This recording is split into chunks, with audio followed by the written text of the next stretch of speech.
Periyar Maniammai Institute of Science and Technology, Tanjavur. B.Tech Biotechnology with specialization in computer science and biology. Chennai நீலாங்கரையில அமைந்திருக்கிற எதிர்க்கட்சி தலைவரும் சட்டமன்ற உறுப்பினருமான உதயநிதி ஸ்டாலினோட இல்லத்துல காவல்துறை குவிக்கப்பட்ட அந்த சம்பவம் தமிழக அரசியல்ல பெரும் பரபரப்பை ஏற்படுத்தியிருக்கு.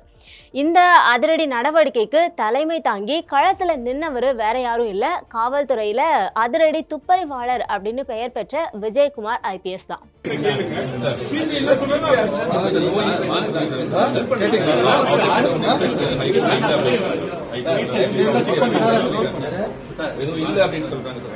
Public prosecutor just case. My officer told PG officer. Not the officer. I'm asking public prosecutor case England. No, the officer concerned has informed no instruction. Who are conveying from our side? From our side, we are informing you. Please ask for request from your on consideration. We can do that. But we are not bound by the rule of law. We will do that. I thought you are going to ask for that.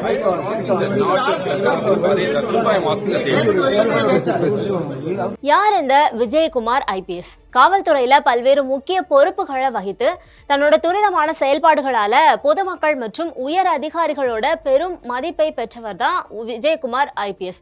முன்னாடி திருநெல்வேலி மேற்கு பகுதியோட காவல் துணை ஆணையராக பொறுப்பு வகித்த காலத்துல குற்ற செயல்களை தடுக்கிறதுலையும் சட்டம் ஒழுங்க பராமரிக்கிறதுலையும் மிக தீவிரமாக செயல்பட்ட ஒருத்தர். பொதுமக்கள் தங்களோட புகார்களை எந்த ஒரு தடங்களும் இல்லாம நேரில் தெரிவிக்கக்கூடிய வகையில அணுகுமுறையை எளிமையாக்குனது மட்டும் இல்லாம குற்றவாளிகளுக்கு சிம்ம சொப்பனமாகவும் விளங்கி வந்தாரு. சென்னை அண்ணா நகர் காவல் துணை ஆணையராக விஜயகுமார் பணியாற்றிய காலம் அவரது காவல் பணியில ஒரு முக்கிய மைல்கல்லாகவே கருதப்படுது. அண்ணா நகர் எல்லைக்கு உட்பட்ட அரும்பாக்கம் பகுதியில இயங்கி வந்த ஃபெட் பேங்க் நிதி நிறுவனத்துல பல கோடி ரூபாய் மதிப்பிலான தங்க நகைகள் துப்பாக்கி முனையில கொள்ளையடிக்கப்பட்ட அந்த ஒரு சம்பவம் மாநிலத்தையே உலுக்கியது. அந்த வழக்குல களம் இறங்கின துணை ஆணையரான விஜயகுமார் ஐபிஎஸ் தலைமையிலான தனிப்படை நவீன தொழில்நுட்ப ஆதாரங்கள் மற்றும் தீவிர கள விசாரணையை ஒருங்கிணைத்து குறுகிய காலத்துக்குள்ளேயே கொள்ளையர்களை கைது செய்தது மட்டும் இல்லாம கொள்ளை போன அனைத்து நகைகளையும் மீட்டது. இந்த அதிவேக துப்புதுலக்கல் நடவடிக்கைக்காக அரசு மற்றும் பொதுமக்கள் தரப்புல அவருக்கு பலத்த பாராட்டுகள் குவிந்துச்சு. சென்னை அரும்பாக்கம் கொள்ளை வழக்கு மட்டும் இல்லாம சென்னை மத்திய குற்றப்பிரிவு மற்றும் முக்கிய தனிப்படைகளை பணியாற்றிய போது அதிநவீன சைபர் குற்றங்கள் மற்றும் பெரிய அளவிலான நிதி மோசடிகளையும் மிக விரைவாக துப்பு துலக்கிய பெருமை விஜயகுமார் ஐபிஎஸ்க்கு உண்டு. அரசியல் உணர்வு மிக்க வழக்குகள் மற்றும் சட்டம் ஒழுங்கு சிக்கல்கள் ஏற்படும் போது சூழலை மிக சுமூகமாக அதே நேரத்தில் சட்ட விதிகளின்படி உறுதியாகவும் கையாளக்கூடிய ஒரு அதிகாரி அப்படிங்கிறதுனால தான் இந்த உயர்நிலை பணிக்கு அவர் நேரடியாக களமிறக்கப்பட்டார். தஞ்சாவூர் போராட்டத்தில் பேசின பேச்சு தொடர்பாக உதயநிதி ஸ்டாலின் மீது வழக்கு பதிவு செய்யப்பட்டதை தொடர்ந்து அவரை நேரில் சந்தித்து விசாரணை நடத்தவும் கைது நடவடிக்கைகளை மேற்கொள்ளவும் கூடுதல் காவல் படையோட நீலாங்கரை இல்லத்துக்கு நேரில் சென்றாரு விஜயகுமார் ஐபிஎஸ்.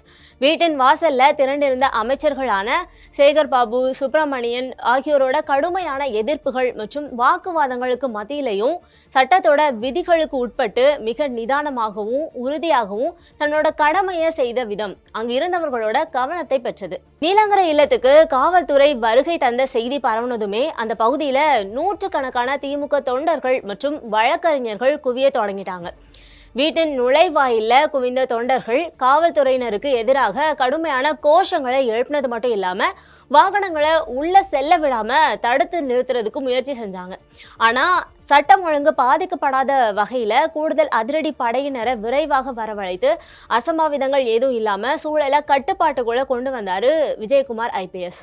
எந்த ஒரு அரசியல் அழுத்தங்களுக்கும் உட்படாம சட்டத்தின் முன்னாடி எல்லாருமே சமம் அப்படிங்கிற அடிப்படையில் செயல்படக்கூடிய அதிகாரியாக விஜயகுமார் ஐபிஎஸ் அறியப்படுறாரு.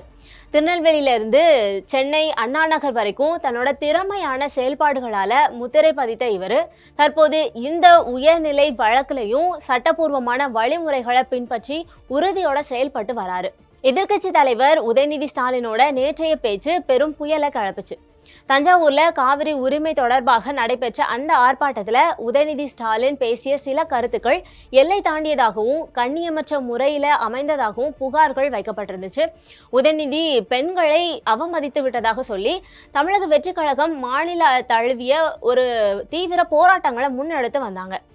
உதயநிதியோட பேச்சுல சில விஷயங்கள் நாகரிகமற்றது அப்படிங்கிறதுல எந்த ஒரு மாற்று கருத்தும் இல்லை. ஆனா தாவேக தற்போது கையில் எடுத்திருக்கிற இந்த போராட்ட முறை பல்வேறு கேள்விகளையும் விமர்சனங்களையும் எழுப்பியிருக்கு.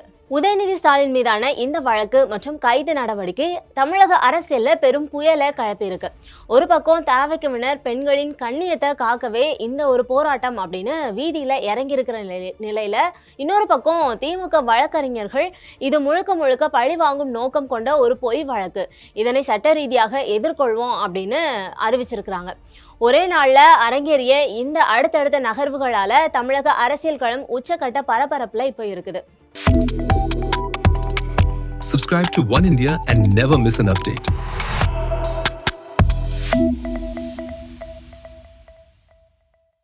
Periyar Maniammai Institute of Science and Technology, Tanjavur. We are the future.